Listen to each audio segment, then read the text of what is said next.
Sa iba naman pong balita, isinusulong ng ilang mambabatas na buksan ulit sa publiko ang Bicameral Conference Committee para sa panukalang 7.2 trillion pesos na national budget sa susunod na taon.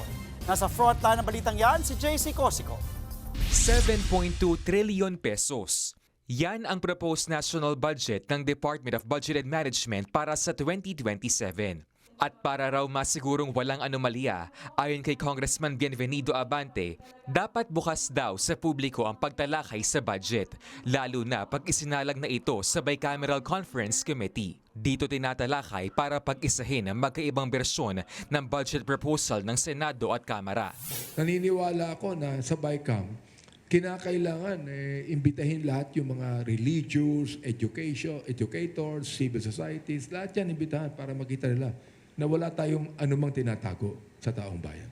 Una nang sinabi ni Budget Acting Secretary Kim Robert De Leon na suportado nila ang pagla-livestream ng deliberasyon ng BICAM, gaya ng ginawa noong isang taon.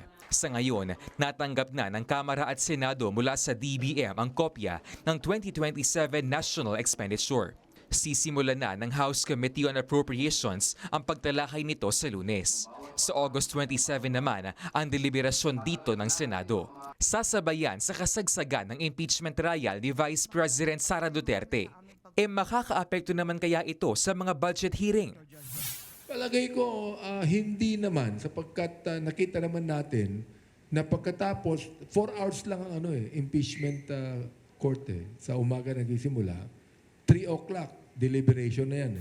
Una na rin siniguro ni House Majority Leader Sandro Marcos na hindi rin makakaapekto sa budget deliberations ng Kamara ang impeachment trial ng Bise.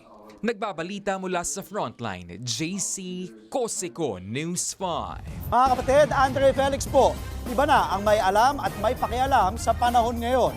Para po sa tuloy-tuloy na balitaan sa Frontline kahit weekend, mag-follow at mag-subscribe na sa social media pages ng News 5.